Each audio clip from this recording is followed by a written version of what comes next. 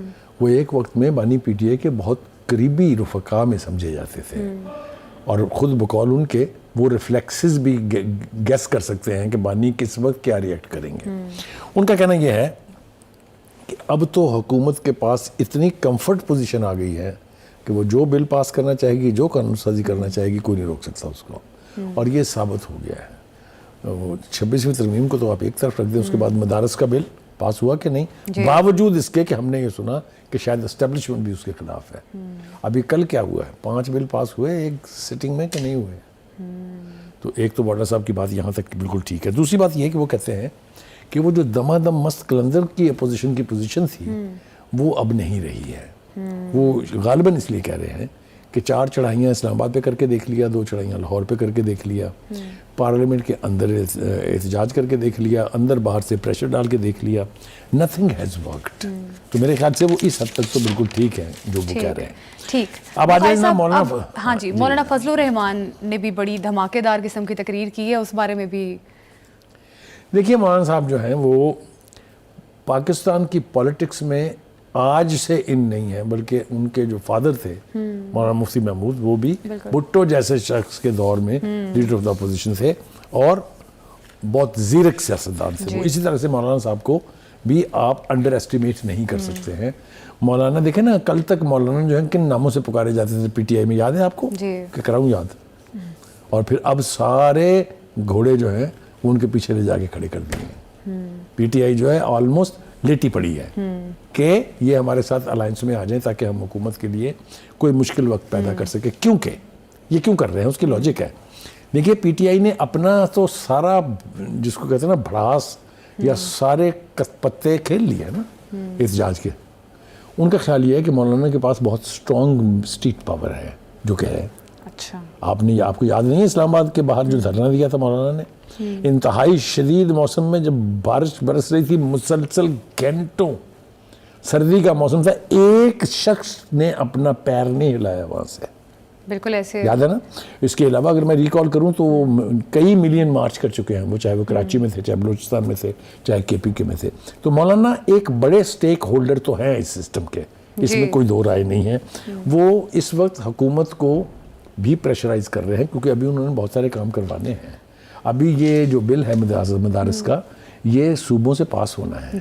صوبوں میں کس کی حکومت ہے, ایک میں پیپلز پارٹی کی ہے, دوسرے بڑے صوبے میں پنجاب میں پی ایم این کی ہے, کولیشن ہے وہاں بلوچستان میں آپ کے سامنے ہے. تو کہنے کا مطلب یہ ہے کہ وہ ان کو پتا ہے کہ میں نے اپنے کارڈ کیسے کھیلنے ہیں. دوسری طرف وہ کہہ رہے ہیں کہ جی 2018 کے الیکشن کو بھی ہم نے تسلیم نہیں کیا تھا. تو اب آپ مجھے بتائیے پی ٹی آئی والے کیا کہتے ہوں گے اس بات پہ. وہ کہہ رہے ہیں نا کہ 2018 کا الیکشن بھی فراڈ تھا, دھاندلی ہوئی تھی, مینڈیٹ چرایا گیا تھا. بخاری صاحب یہ جس قسم کی تقریر مولانا صاحب نے کی ہے اور بہت سارے مختلف قسم کی آراء بھی سامنے آ رہی ہیں کہ شاید مولانا پی ٹی آئی کے ساتھ شامل ہونے جا رہے ہیں یا گورنمنٹ کے ساتھ جو ان کی ناراضگی ہے وہی آپ والی بات کہ شاید ابھی انہوں نے مدارس والا بل پاس کروانا ہے یا اس کی انیکٹمنٹ والا سارا معاملہ ابھی وہ بھی ڈیلے ہے. تو بخاری صاحب مولانا صاحب کے بارے میں کیا پریڈکٹ کریں گے آپ, کیا مولانا صاحب پی ٹی آئی کے ساتھ ایک فورم پہ جا سکتے ہیں؟ کیونکہ پی ٹی آئی تو اس وقت اپنے لیے راستے تلاش کر رہی ہے, وہ تو ان کے لیے تو ون ون والی سچویشن ہوگی, مولانا ساتھ ان کے چلے جاتے ہیں. تو پہلی بات تو یہ ہے کہ اگر ہم ریئلسٹیکلی جائزہ لیں تو جو مولانا کا یہ دعویٰ ہے کہ میرا مینڈیٹ چرایا گیا ہے, وہ تو کے پی کے میں چرایا گیا ہے. بالکل. تو وہ کس نے چرایا ہے؟ تو ان کے ساتھ آپ کا خیال ہے کہ وہ جا کے شامل ہو جائیں گے یا ان کے ساتھ وہ اتحاد بنا لیں گے؟ اچھا, ان کو رعایت کہاں سے ملے گی؟ ان کی مرضی کی لیجسلیشن مدرسوں کے حوالے سے کہاں سے ہوگی؟ تو مجھے تو کوئی جواز نہیں لگا. مجھے تو مطلب اگر میں محتاط لفظ استعمال کروں تو مجھے تو بہت ترس آتا ہے پی ٹی آئی کی اس لیڈرشپ پر جو یہ سمجھ رہے ہیں کہ مولانا غالباً ان کے ساتھ مل کے حکومت کی ایسی تیسی اینٹ سے اینٹ بجا دیں گے. ایسا کچھ ہونے نہیں جا رہا ہے. لیکن before we complete, ایک تو انہوں نے کہا ہے کہ امریکہ اور نیٹو نام نہاد عالمی دہشت گردی کے خلاف اتحادی بن گئے ہیں اور عالمی ادارے پاکستان میں یعنی مداخلت کر رہے ہیں, اور انہی جو مدارس کا لا بنا ہے اس کے اوپر بھی وہ کہتے ہیں کہ ان کو پیٹ میں بہت مروڑ اٹھ رہے ہیں. اور دوسرا یہ کہ انہوں نے وہ بات کہی ہے جو اب تک ہماری حکومت کو توفیق نہیں ہوئی ہے کہنے کی, وہ یہ کہ ٹرمپ کون ہوتا ہے کسی ملک کے اوپر قبضہ کرنے کا خواب دیکھنے والا. کاش میرے پرائم منسٹر نے بھی یہ کہا ہوتا، کاش اس وقت جو حکومت ہے اس کی طرف سے ایک اسٹرانگ بیان آیا ہوتا امریکہ کے صدر کے اس نان سینسیکل اور احمقانہ حرکت پر، تو میں ایز اے پاکستانی بہت کہ ٹرمپ کے پاس کوئی ایسی اتھارٹی نہیں ہے اور نہ ہی ٹرمپ کو چھوڑتا ہے کہ وہ فلسطین پر قبضہ کرے. اس قسم کی اسٹرانگ اسٹیٹمنٹ میرا خیال ہے باقی بھی اسلامی ممالک کو اپنانی چاہیے. اب ایک شارٹ بریک لیتے ہیں، ہمارے ساتھ ہی رہیے گا.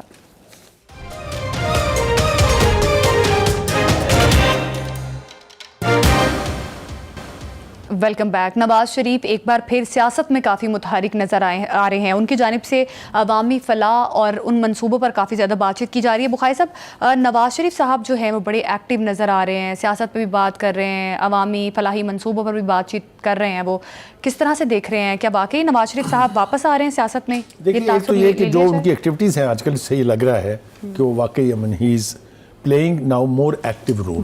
سو ایک طرح سے وہ ری ایکٹیویٹ ہوئے ہیں. وہ ہم کیسے کہہ سکتے ہیں؟ اس لیے کہ وہ نا وزیر اعلیٰ تھے جب، تو ان کے دور میں پنجاب میں بہت کام ہوا تھا. اور یہ جو کچھ مریم کر رہی ہیں اس کے پیچھے مائنڈ سیٹ نواز شریف کا ہے. دیر از نو ٹو اوپینینز اباؤٹ اٹ. اور نہ ہی مریم خود اس کا راز رکھتی ہیں. وہ کہتے ہر وقت وہ کہتی ہیں کہ مجھے میرے والد صاحب جو ہیں وہ ایڈوائز کرتے ہیں اور گائیڈ کرتے ہیں کہ میں کیا کروں کیا نہیں کروں. ایک بات یہ ہو گیا.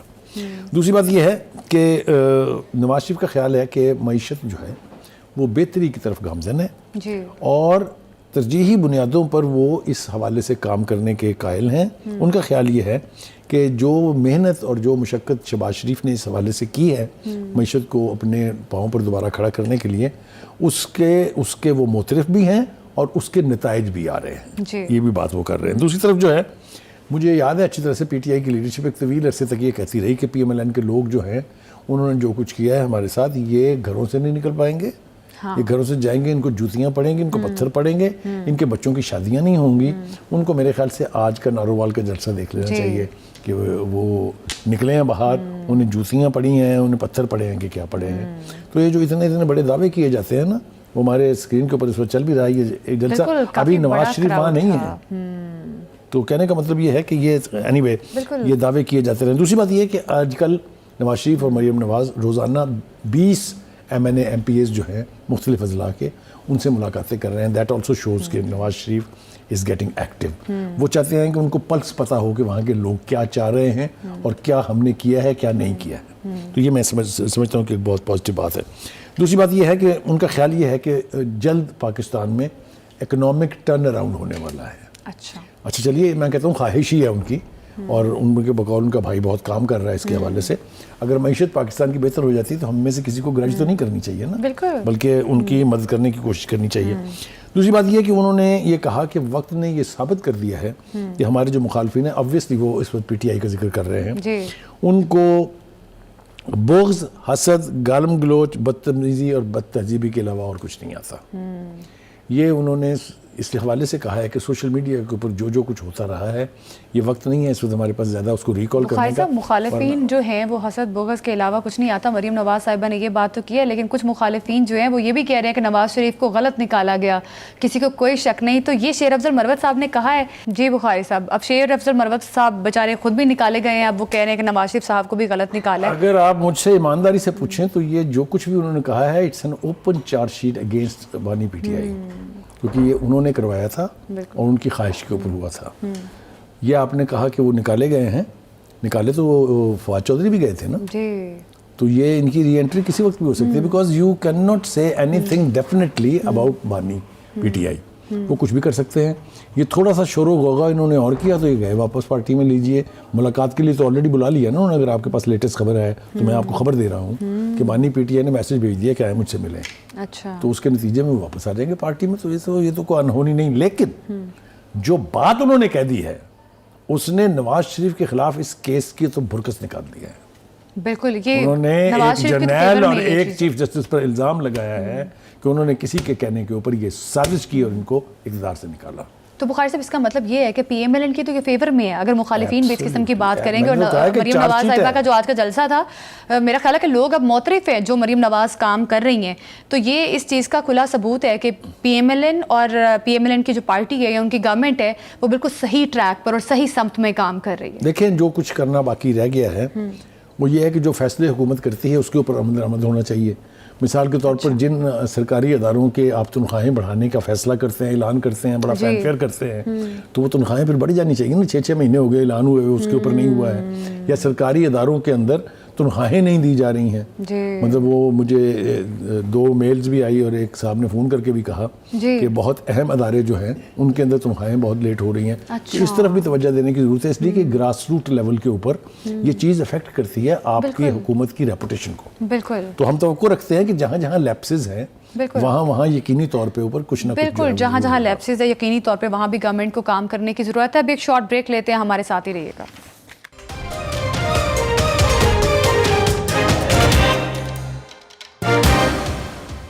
Welcome back. بھارتی ٹیم کی جرسی پر پاکستان لکھ دیا، جس پر بھارتی ٹیم جو ہے وہ کافی آگ بگولا ہے. بخاری صاحب، ایک طرف تو پہلے چیمپئنز ٹرافی جب ہونے لگی تھی تب بھارتی ٹیم جو تھی وہ بڑی پریشان تھی. اب چیمپئنز ٹرافی ہو رہی ہے ماشاءاللہ سے، اب بھارتی ٹیم کو یہ بھی ہضم نہیں ہو رہا. اب اگر آپ کی جرسیوں پر پاکستان کا نام لکھ دیا گیا، جو کہ آبویس سی بات ہے، میزبانی کر رہا ہے پاکستان، تو وہ لکھا جانا تھا. اس پہ بھی بھارتی ٹیم کو تکلیف اٹھ رہی ہے. دیکھیے 2-3 چیزیں ہوئی ہیں. ایک تو یہ کہ جرسی کے پیچھے نام پاکستان کا لکھنے کے اوپر موت پڑی ہوئی ہے ان کو نا، اور سانپ سونکھ گیا ہوا ہے ان کو. جی بالکل. اور انہوں نے بہت شدید احتجاج کیا آئی سی سی کو، اور آئی سی سی نے ان کو شٹ اپ کال دی ہے کہ نو، اصول کے مطابق جو ملک بھی ہوم یعنی ہوسٹ ہے اس کا نام بیک پر لکھا جائے گا. یہ روایت چلی آ رہی ہے. 6 دفعہ پہلے چیمپئن ٹرافی ہو چکی ہے اور 7ویں ہو رہی ہے. ایک دوسری ایک اور بات پہ موت پڑی ہوئی ہے وہاں میڈیا کو خاص طور سے، اور باقی وہاں جو انتہا پسند ہندوتا کے جو فالوورز ہیں ان کو، وہ یہ کہ یہ پاکستان کا ٹورنامنٹ وہاں کیوں ہو رہا ہے، اور اسٹیڈیم میں جو جھنڈے لہرائے گئے ہیں پارٹیسپیٹنگ ٹیمز کے اس میں بھارت کا جھنڈا کیوں نہیں ہے. وہ الو کے کانوں. یہ بتاؤ کہ جہاں آپ کھیلنے آ ہی نہیں رہے وہاں آپ کا جھنڈا کیوں لگایا جائے؟ آپ کے باپ کا ملک ہے. بالکل. یہاں آپ نے طے کرنا ہے کہ ہم کیا کریں گے. آئی سی سی کے رولز تو ہم اپلائی کر رہے ہیں نا سارے. حسد اور بغض میں انتہی ہو گئی ہے بھارتی ٹیم. وہ تو ہمیشہ سے ہے نا. مطلب ہے مسلمانوں سے خار کھانا اور پاکستان سے خاص طور سے خار کھانا یہ بی جے پی کے اور اس کے فالوور کے خون میں ہے. بالکل. یہ جو انتہا پسندی ہے، یہ آر ایس ایس جو ہے اس کے جتنے بھی ونگز اور جتنے بھی اس کے انسٹرومنٹس ہیں وہ سارے اینٹی پاکستان پروپیگنڈا جو ہے وہ اس شد و مد کے ساتھ، یعنی اس ایفرٹ کے ساتھ، بڑی ایفرٹ کے ساتھ جو ہے وہ پھیلاتے رہتے ہیں تاکہ وہاں کا نوجوان جو ہے اس کو گمراہ کیا جا سکے. لیکن اس تمام تر پروپیگنڈے کے باوجود ہندوستان ایک تو اس بات میں ناکام ہوا کہ چیمپئنز ٹرافی پاکستان سے کہیں اور موو کر دی. بھرپور کوشش کی. ایک کامیابی انہیں ضرور ہوئی کہ انہوں نے آئی سی سی سے اپنا انفلوئنس استعمال کر کے ہائیبرڈ ماڈل جو ہے وہ یعنی اس کا فیصلہ کروا لیا، اور انڈیا کے تمام میچز جو ہیں وہ پاکستان سے باہر ہو رہے ہیں، یعنی دبئی میں ہو رہے ہیں. یہاں تک تو بات ٹھیک ہے، لیکن ادروائز ہندوستان کے پیٹ میں مروڑ اٹھ رہے ہیں، اٹھتے رہیں گے اور بہت دیر تک اٹھتے رہیں گے. اور اگر کہیں پاکستان یہ ٹرافی جیت گیا تو سوچو کیا گزرے گی. منظرنامہ ہی بدل جائے گا پھر تو. جو چیمپئنز ٹرافی کے انعقاد پہ اتنے پریشان ہیں، جو ایک پاکستان کا نام ان کی جرسی پہ لکھا گیا وہ اتنے پریشان ہیں، تو چیمپئنز ٹرافی یقینی طور پہ پاکستان کے نام ہوگی، کیونکہ پاکستان جو ہے بھرپور محنت کر رہا ہے اور محنت کا صلہ پھر ضرور ملتا ہے. پروگرام سے ابھی دیجیے ہمیں اجازت، کل پھر ملاقات ہوگی. اللہ حافظ.